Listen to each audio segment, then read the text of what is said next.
Imagine करिए कुछ लोग आपके पड़ोस में रहने वाली एक लड़की को जबरदस्ती घसीट कर घर से बाहर लाते हैं और फिर आपके आंखों के सामने ही। ये बोलने में तो खराब लगता है पर क्या करें, ये सच है और ऐसा अपने ही लोगों के साथ हुआ है। वो लोग आपके आंखों के सामने ही उस बेचारी लड़की के साथ गैंग रेप करना शुरू कर देते हैं। आपको लगे कि हैवानियत की शायद चरम सीमा है, पर नहीं। रेप करने के बाद उस लड़की को सड़कों पर बिना कपड़ों के परेड कराया गया ताकि इलाके के बाकी लोग इस नज़ारे को देख सके। देन उस लड़की को खूब पीटा जाता है और फिर उस लड़की के स्तनों को काट दिया जाता है।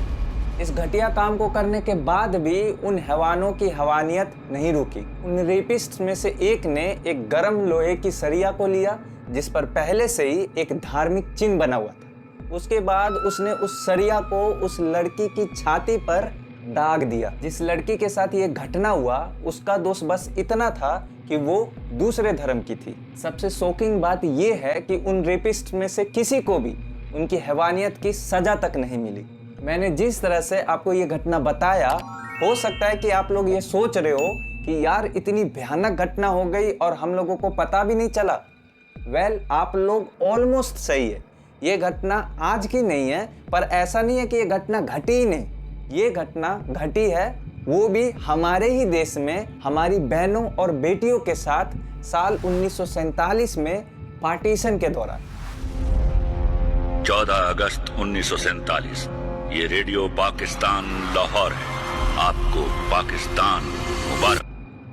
अब पार्टीशन के वक्त ना तो कोई सीसीटीवी था, ना न्यूज़ फुटेजेस और ना ही कोई सोशल मीडिया। इसलिए उस दौर की हैवानियत को हम सिर्फ सुन सकते हैं, वो भी उन लोगों के आवाज़ों के जरिए जो उस दौर के जख्म को झेल कर जिंदा बच गए। मिलिए श्री वीर बहादुर सिंह जी से, जिनका हाल ही में 93 साल की उम्र में निधन हो गया।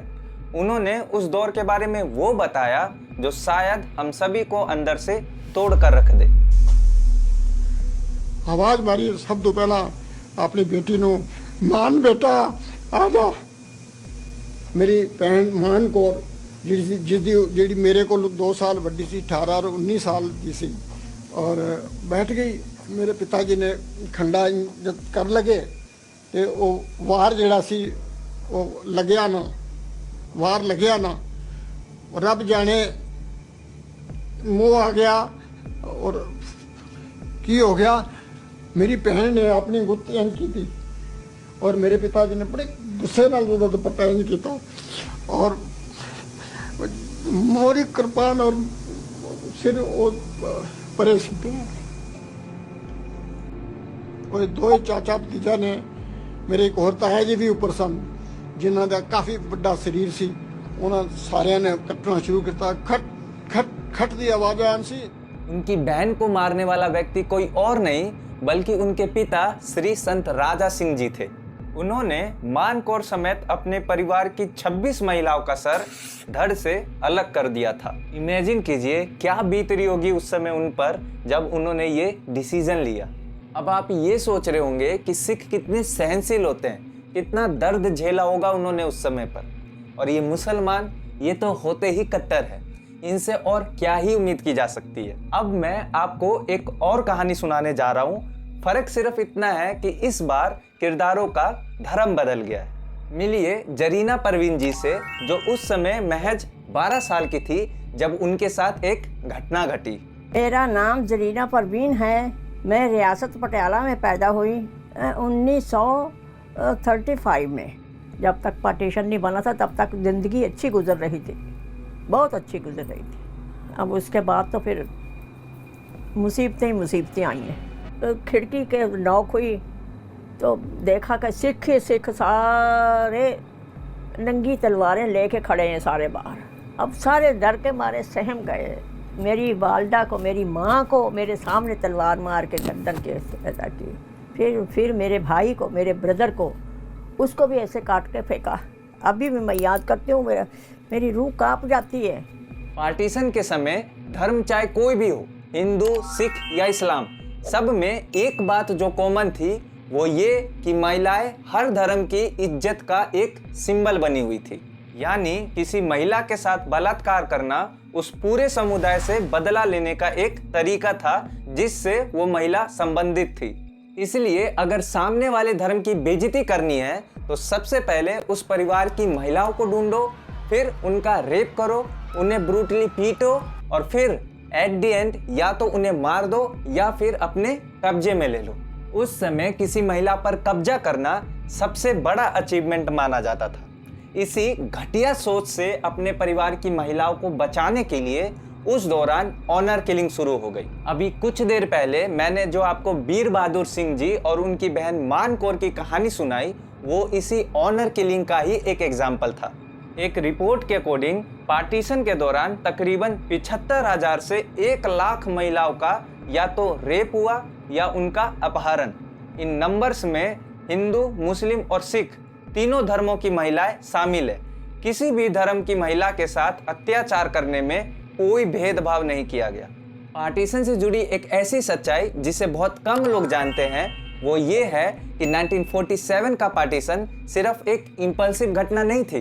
दंगे सिर्फ अचानक नहीं भड़के थे, बल्कि ये दंगे 2 तरह से हुए थे। पहला, हीट ऑफ द मोमेंट, यानी जब लोगों ने गुस्से और अफवाहों में बहकर अचानक हमले कर दिए, इसे आप इंपल्सिव एक्शन कह सकते हैं। और दूसरा, जो ज़्यादा खतरनाक था, वो था सिस्टमेटिक एक्शन। पार्टीशन से कई महीने पहले ही कुछ इलाकों में पूरी प्लानिंग शुरू हो चुकी थी, जिसमें यह पहचान की जा रही थी कि कौन किस धर्म का है, किसे मारना है, किसे जिंदा छोड़ना है और किन महिलाओं को अपहरण या फिर बलात्कार करने के लिए निशाना बनाना है। इसलिए पार्टीशन के दौरान जिन महिलाओं को सबसे ज़्यादा वायलेंस झेलना पड़ा वो वही इलाके थे जहां सिस्टमेटिक एक्शन हुए।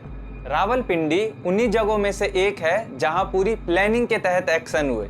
यहाँ हुए हमलों में तकरीबन 2000 से 7000 हिंदुओं और सिखों का मास मर्डर हुआ। पार्टीशन के दौरान अगर किसी एक जगह को महिलाओं के लिए सबसे ज़्यादा खौफनाक कहा जाए तो वो रावलपिंडी है। वीडियो की शुरुआत में मैंने श्री वीर बहादुर सिंह जी की जो घटना बताई वो इसी रावलपिंडी के थोआ खालसा गांव में हुई थी। इसी थोआ खालसा गांव में तकरीबन 90 महिलाओं ने सामूहिक आत्महत्या कर ली थी। इनमें अधिकतर महिलाओं ने कुओं में छलांग लगाकर अपनी जान दे दी ताकि उनकी इज्जत को हैवानों के हवाले ना किया जा सके। रावलपिंडी में महिलाओं के साथ इतने बड़े लेवल पर हुए वायलेंस के कारण इस जगह को इतिहास में एक भयानक नाम मिला, द रेप ऑफ रावलपिंडी। जहां एक तरफ पहले से बने शैतानों ने महिलाओं के साथ अत्याचार किए, वहीं आंख के बदले आंख की नीति को अपनाते हुए कई जगहों पर कम्युनल रिवेंज लेने भी शुरू कर दिए गए। बदला लेने का तरीका सेम ही रखा गया, महिलाओं की इज्जत लेना।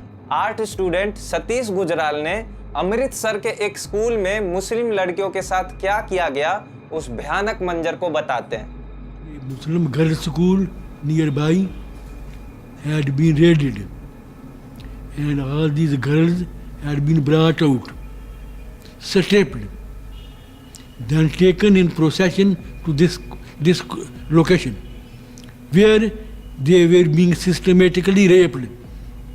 इतना सब कुछ झेलने के बाद जब पार्टीशन खत्म हुआ उसके बाद भी महिलाओं की परेशानियां खत्म नहीं हुई। बेसिकली पार्टीशन के दौरान कई महिलाएं अपने परिवार के साथ बॉर्डर पार नहीं कर पाई और वहीं रह गई। इस दौरान कईयों ने उनसे जबरदस्ती शादी की या फिर पहले उनका सहारा बने और बाद में उनसे शादी की। तरीका चाहे जो भी रहो, शादी के बाद महिलाओं ने अपनी नियति को एक्सेप्ट करते हुए एक नई जिंदगी बितानी शुरू कर दी। पर तभी उन पर एक और हमला हुआ। इस बार ये हमला आम लोगों के द्वारा नहीं बल्कि दोनों देशों के सरकारों द्वारा किया गया। सेंट्रल रिकवरी ऑपरेशन के नाम पर भारत और पाकिस्तान की सरकारों ने फैसला किया कि जो महिलाएं विभाजन के समय अलग हो गई थी उन्हें उनके मूल देश लौटाया जाएगा, चाहे अब वो जाना चाहे या नहीं। इसी ऑपरेशन की सबसे चर्चित कहानी है जैनब और बूटा सिंह की। जैनब ईस्ट पंजाब की रहने वाली थी जो अब भारत का हिस्सा है। दंगों के दौरान वो अपने परिवार से बिछड़ गई और पाकिस्तान जाने वाली ट्रेन में नहीं चढ़ पाई। उसी अफरा तफरी में उसकी मुलाकात हुई बूटा सिंह से। बूटा ने सिर्फ उसे बचाया ही नहीं बल्कि उसे एक नई जिंदगी भी दी। धीरे धीरे दोनों के बीच प्यार हुआ, शादी हुई और फिर हुई एक प्यारी सी बेटी। सब कुछ सही चल रहा था, पर तभी रिकवरी ऑपरेशन के जरिए जैनब को बूटा से अलग कर दिया गया। जैनब को उसकी बेटी के साथ पाकिस्तान भेज दिया गया, लेकिन बूटा को पीछे छोड़कर। एक बार फिर जैनब अपने परिवार से बिछड़ गई। इस स्टोरी पर एक मूवी भी बनी हुई है, जो है 1999 की शहीद मोहब्बत। मैं रिकमेंड करूंगा कि आप लोग एक बार इस मूवी को जरूर देखें। हर महिला की कहानी जैनब जैसी नहीं रही। कई महिलाएं जो अपने पुराने परिवार के पास लौटी, वहाँ उन्हें अपनों ने भी पराया समझा। अब क्योंकि वो सालों तक दूसरे धर्म के लोगों के साथ रही थी, इस वजह से परिवार और समाज दोनों ने उन्हें दूषित मान लिया। कुछ को तो उनके पुराने पतियों ने अपने घर में घुसने से रोक दिया, क्योंकि उनकी भी शादियां हो चुकी थी। इस तरह वो महिलाएं जो रिकवर होकर आई थी, वो एक बार फिर से अकेली पड़ गई। एक आर्टिकल के अकॉर्डिंग रिकवरी ऑपरेशन के जरिए तकरीबन 20,728 मुस्लिम महिलाएं भारत से पाकिस्तान भेजी गई और तकरीबन 9,032 नॉन मुस्लिम महिलाएं, जिसमें हिंदू और सिख शामिल है, पाकिस्तान से भारत भेजी गई। ये वो महिलाएं थी जिनकी किस्मत ने उन्हें एक नहीं बल्कि दो बार बंटवारे का जख्म दिया। आज हम जब हर साल आज़ादी के उस दिन का जश्न बड़े धूमधाम से मनाते हैं, वहीं कुछ ऐसी भी महिलाएं हैं जिनके लिए वही आज़ादी उनकी जिंदगी का सबसे बड़ा दर्द बन गई। एक ऐसा जख्म जिसे उन्होंने ताउम्र ढोया और जिससे राहत उन्हें शायद इस दुनिया से विदा होने के बाद ही मिलेगी। मिलते हैं अगले वीडियो में।